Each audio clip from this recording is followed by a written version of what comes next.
Niger Delta, of course, today is the most conspicuous danger to humanity in Nigeria. As you can see, when I say conspicuous, is what we can see. But it's not only in the Niger Delta region of Nigeria that there's injustice, of all types, of economic, of political, of civil nature.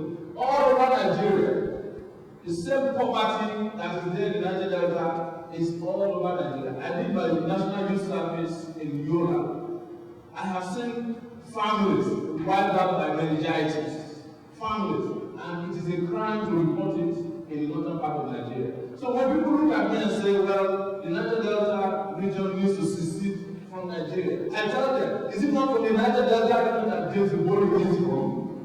Is it not from the Niger Delta that Lucky Ibrahim is from? Is it not from the Niger Delta that you have DSP Alamaseya, who was caught with $1 million in his suitcase in London here? If you say the Yorubas should secede, it's not from the Yorubas that you have the Bengadaniels of this world. Even our very popular, Ashwadi of Iroyin, Bola Tinubu, it's not from Yoruba. So if you clean up the rest of Nigeria, you secede. Every section of Nigeria will secede with their own bastard. What I'm telling you is that the oppression that is in the larger Nigerian society today will also follow each of the regions as they secede with them, because it is not just a problem of the geographical space called Nigeria, it's a problem of character, of leadership.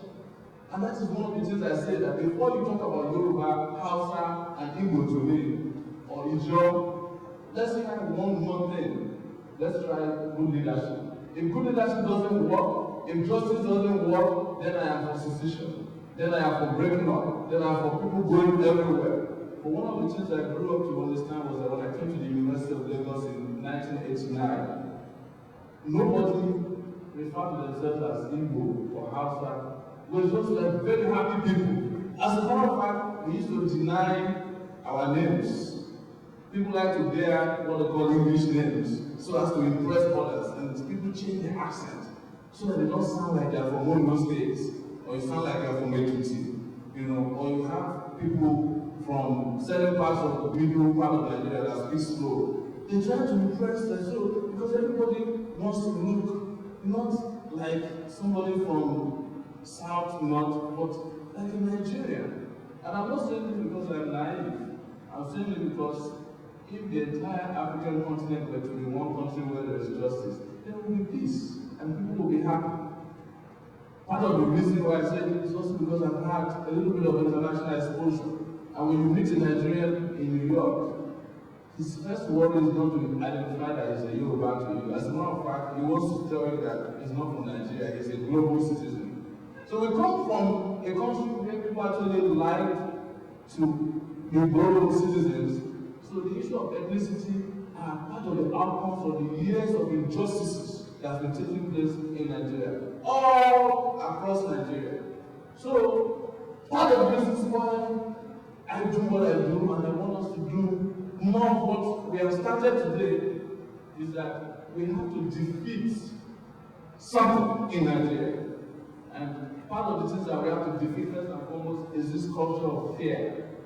The fear that as Nigerians, we cannot confront the folly of our so-called leaders and drag them out of power. Or the fear that as Nigerians, we cannot have a country where free and fair elections can take place. Or the fear that as Nigerians, we must continue to defend even our slavery, our bondage. Because on the internet, I hear from Nigerians all the time, if there are lives, who they are now. I'm telling you, in the last few years, has there been anybody in power in Nigeria? So if you lose, what do you lose? You don't lose everything. Because the last few years has been in power is just using the seat of government to treat his medicine and make good problem. But there are a lot of Nigerians who have problems. Who can be taken to the hospital? So let's get about joining them in the hospital, take care of his kidney problem, while Nigeria as a nation moves forward. You cannot say in a country of 150 million people, of which I'm sure there are about 140 million of them who are able-bodied like me, who can think rationally, mentally, who are sound, some of you professors, who can manage university. Like we cannot find somebody who can manage a country called Nigeria of 140 million people. People insult me on the street and say, if the General Obasanjo are doing the third time campaign, who is going to be president? And I said to them, me. I can be better president than Obasanjo, I swear. You know, I'm telling you. If I ask that the road be constructed and chief Adeni steals the money, I'm going to build a detention center on the beginning of the road, keep him there until the road is completed. That's very simple. You are going to stay achieve in this detention center until the construction is completed. And when the construction is completed, we'll take you to the normal prison where you belong. How's that difficult to do? You know, so it will be cheaper than who will be begging the contractor to please complete the road so that he can get out of prison. You know, but this might look funny to a lot of people, but I'm just oversimplifying that Nigerian problem is not actually as difficult as people make it sound. Make it sound in the sense that it has even gone to the ridiculous religious realm where people keep begging God all the time. What do you want God to do after He puts gold, oil, He puts some of the most intelligent people in the country? What do you want Him to do for you anymore? What do you want God to do? Why do you keep staying on your knees when God asks you to stand and enjoy life? Nigeria has the best weather that I can imagine anywhere in the world. I've lived in America for 10 years. Half of the year, I am shut down because of bad weather. I hate winter people. You know, I can't stand it. Mentally, the moment I see winter, I'm shut down. But in Nigeria, for 24 hours, 8 days every week, for those 52 weeks in a year, the only time the weather is too cold for you is 70 degrees Fahrenheit when it's raining. And the coldest weather is what you wear, you wear what you call sweater that you borrow from your home.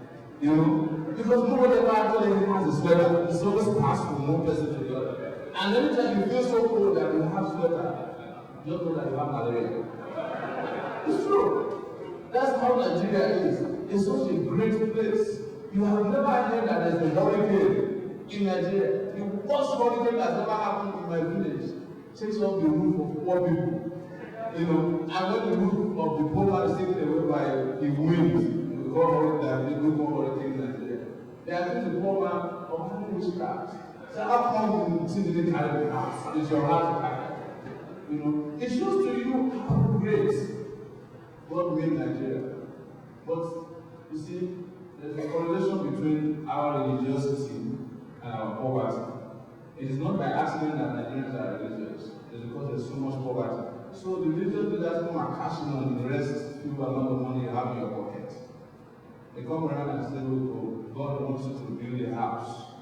So I'm sure that even our religiosity we are offending God. I'm sure He must be really pissed off with Nigerians.